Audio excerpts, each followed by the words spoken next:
So I see lot of people here and I like that. I like the energy. So I need more of the energy from here. I want you to say loudly, very good morning. Very good morning. I want you to compensate for all of them who are not here. So yeah, today I'll talk about hacking the clock as we are running on time. So yeah, I'm hacking the clock already, and I'll mostly talk about my journey on how did I come through hackathon being a winner.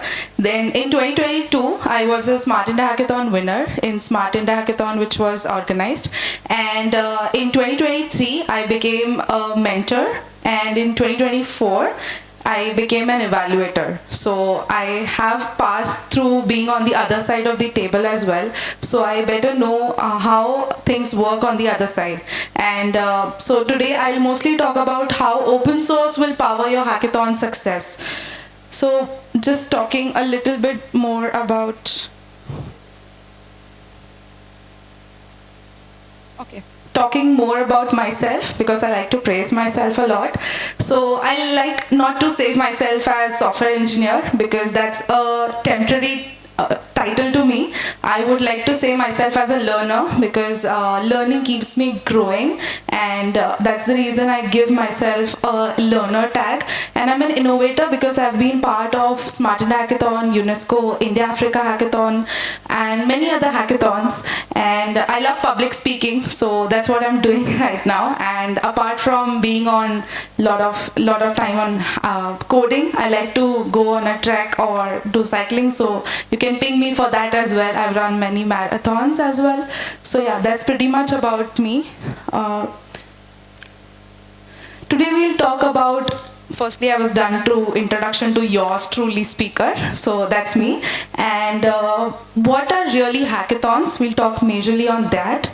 Then why open source can power your catalyst, right? It can be a perfect catalyst to your hackathon journey. And later we'll talk about some tricks that I use to hack the hackathons and win. So I'll talk majorly on that, and later I'll have some code samples, how open source has helped me in the journey of hackathons. So hackathon is not just about hacking things and running. It's not a marathon. It's about time-bound events, because time is the essence thing about everything in hackathons. If you crack the time, you crack the hackathon. And hackathons are basically developing a whole MVP in short limit of time. So you need to master the rapid prototyping of the hackathons. And today we'll mostly learn how hacking the hackathon will work on open source. And hackathon basically means you need to collaborate among your team as well to bring up a MVP in short amount of time. So that is basically hackathon, and it's about you need to innovate some solution and provide a better solution to an existing challenges. So that will cater through open source. So in the start, when I used to start my journey, I used to say, yeah, I know everything, I can crack it. Yeah, when the 36 hours starts, I'm like, yeah, I can do it. मुझे आता है. मैं करूँगी. I am literally like that. And when in the middle of it, I'm like, थोड़ा सिंह बाहर आ रहा है, and I don't know things. I need to know things better. And later I am just like this. I just cry out that I have no MVP to productize. I have nothing to showcase to the evaluators. What should I do?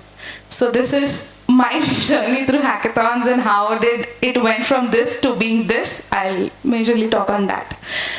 I struggle through a lot of things like this. I hope you relate a lot on this, because majorly hackathons, you are confused between what to do, or you are like, मैं सो जाता हूँ, right? So major struggle goes here. And so yeah, let's drill down, because I have only 10 minutes left. I wasted my 5 minutes, not wasted. And talking about open source, time, as we already mentioned, time is the most essential part of any hackathons. And when it comes to time, we don't have to reinvent the wheel. What I mean by reinventing the wheel is, if there are already code snippets that you can use, if there are already templates that you can use, if there are already pre-trained models that you can use, then why not leverage that, right? Why do you reinvent the wheel when there is already a wheel being there? You just have to pick the right tool at the right time, at the right place. And that is what it means by the mastering the art of getting the right tool for the right work, that is tool selection for efficiency. And you need to understand that you have time being the major part, so you need to understand that there are many such solutions already to the problem. How can you be different from that? That is using just pre-trained models here.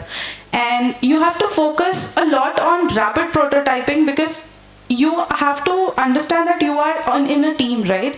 And if there is other competitors as well, you need to increase your pace. And by increasing your pace, I mean getting pre-trained models. And I'll walk you through some code snippets, some examples that I had prototyped in my hackathon journey.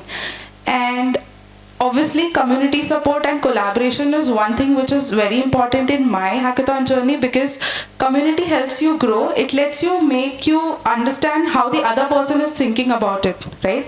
And that's how open source projects foster collaboration. Most of you have Googled a lot of queries that I'm getting this error, this exception, and the first link that you hit is Stack Overflow or Reddit. That is actually open source, and that is free collaboration, right? You get to learn how the other person is thinking about the same problem that you are facing, right? So that is faster collaboration. And obviously, I would like to mention that most of my hackathon projects and most of my open source projects focus mainly on no license fees, no upfront cost, only free tier using. And I strongly support that, because it's an MVP, right? You have to just do it for some amount of time, some amount of data, scale it, and then just done with it, right? So you can be done with the cost efficiency part here by having no license keys. And lastly, open source has a lot of flexibility, because the code is open, so you can manage it and you can modify it according to your use. So it's quite scalable and flexible, right? So basically, ideally, it's a perfect catalyst to present in a better way, and also it is the time which it hacks it up, right? So it's a perfect catalyst and a game changer for your hackathon journey. So I'll walk you through other things. There are some tips and tricks that I have for rapid prototyping. First trick being, you need to focus on your core features. What I mean by core features is, whenever you are solving any problem, right, the root problem should be solved by the major functionality that you have been developing. The other features, UI, UX, scalable, efficiency, that can be taken care of in the later stage. The first stage that you need to understand is the MVP. That is, the most core component should be solved, the main root problem. And I basically have this tip to segregate my project into must-haves and nice-to-have. So must-haves are those key features that are solving my root problem, and nice-to-have are those UI UX that make your application look more efficient, more friendly, more portable, more visible, more better. So these are all the features to nice to have, but most of them you should focus on must to have. And that's basically how I take it, and that's the first advice that I would like to give on rapid prototyping. Other things are, as I already talked about, you don't have to reinvent the wheel. You need to understand that you need to make use of the pre-trained models. I'll discuss some pre-trained models here, and also some pre-trained frameworks, samples, templates, and models to save time, because you only have 36 hours. You need to understand that not everything can be built in 36 hours, right? So you need to have only that bare minimum to must have your core feature being implemented, rather than nice to have, right? And obviously, I already had a talk on this. We need to focus on free tier accounts, because you're not being paid for getting, and you even don't know that you'll actually win or not. My good luck was that I won both the time, so I have a lot of money, but still I didn't have any chance to contribute in the subscription licenses. I prefer no license fees, that is no upfront cost. And that brings me to how I develop applications in cloud. So I have free tiers in all of the accounts. I have a lot of credit cards, so I use a lot of free tier accounts. And that's what free tier accounts have no cost for MVPs. Automating tasks is one such thing that makes you ahead of your competitors, because you need to understand that in hackathons, time is the most important thing, right? It's the most valuable asset that you need to carry. If you beat time in your competitors, you are way ahead in that, and automation brings you one step closer to winning. You need to understand that must-haves and nice-to-have. So nice-to-have are those features which make your design better, but you need to understand that you have only 36 hours. So you need to simplify your design rather than overcomplicating your design, like making the button more aesthetic, making the button more clickable, making it more browse. You just have to click it, that's it, right? So make it must-have rather than nice-to-have. So that is having a not so complicated design, but majorly solving it the way it is. And that's what it is called as lo-fi approach. That's what I follow. So these are some kinds of tips and tricks that I use to hack the hackathons that I have been participating in. So yeah, some of the open source tools that I have been using. I'll walk you through some of the open source tool, as I have this as a lightning talk. So I would not talk in detail about everything, but I'll have some resources. You can scan it up and you can approach me after the talk or on LinkedIn, anywhere that you feel right. So I'll just walk you through some of the open source tools, and I've been using all of these open source tools in my hackathons, be it Smart India Hackathon, be it India Africa Hackathon. TensorFlow is one among them I've been using. Mistral AI is lately I discovered that it's the most open source way, and it's really nice because it has fantastic pre-trained models, and others being OpenCV, just like you have a camera, you need to detect the eye features, hand gestures, face, everything, right? The mask and all. So OpenCV helps a lot in that.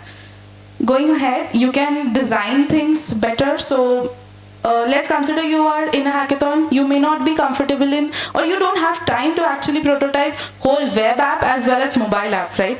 You concentrate only on one, and then the other you just rapidly design it through Figma or also through Pinpot or Adobe, right? Whichever works for you. I usually use Figma, so that would work. And some of the static websites that I use for hosting are Hugo, Netflix, and other things. So I have my own portfolio which is designed in Hugo. That's also an open source tool. So you can leverage all of these, and I would also encourage you to contribute in my projects as well, so that I learn something from you, right? I'm a learner here. And some of the web scrapers. So Rapid API is one of the web scrapers. So I had some project in my college days which takes into job recommendations. So I had web scrap the LinkedIn website through Rapid API. And you can use that. You can use Selenium for automation as well as testing. So these are some of the web scrapers that can be used. Scrappy is one of the Python scrapper that you can use. And talking about more on security terms, Auth0 is one of the most used for my projects because I work on JWTs most of the time. And some of the popular deployment tools that I use are Ansible, being more on the Python side, and GitHub Pages, because I have my own portfolio on GitHub Pages. So that's one of the free and open source tools that I've been using since years. And these are some of the projects that I had developed. So you can scan these and get insights on which are the projects that I used and how did I develop them. So first one being Smart India Hackathon 2022. Is it scannable? A light, I see a light. So is it scanning? It's working, right? Okay. So first of them being Smart India Hackathon, I had developed some cool projects using OpenCV where I had presentation scale analysis of a user being analyzed directly through OpenCV, Mistral AI, all of them combined together, and I had used Treekinter, just a simple, not so overcomplicated web design, and I had designed a mobile application in Figma. So that was my winning experience. And one of the other projects was cardiomegaly. There was a disease named cardiomegaly, which was my problem statement, and I had developed it used to take a graph, and it used to analyze the graph and understand whether this person is diagnosed with cardiomegaly disease or not, and all of them used open source. So these are the two projects that I have everything open sourced in my GitHub, so these are the links for that. And other things that I encourage using is Portfolio and Resume Extractor. So Resume Extractor is one among those projects which I have been lately developed, and Portfolio, I already discussed that it's statically hosted. So you can use such open source tools in there. This is one of the fun facts that I like to expose most of it. So most of the people think that hackathons, you develop everything in just 36 hours, but as a developer, you take months to develop a feature. I mean, yeah, I'm being paid for it, so yeah, I have a lot of work to do other than that. Itna sach nahi bolna tha, so yeah. You can connect with me over LinkedIn. I'm running out of time. We can connect more on how open source can be used in many other projects. I'm open for collaboration. I'm open for you contributing in my project. I'm open for bringing up a new project. Anything, I'm open for anything in open source. You can get this PPT as well. I know that's really cool. So you can get your PPT. You can scan it and get the PPT. That's it. I need to leave. I'm 1 minute late. Thank you. Thanks a lot.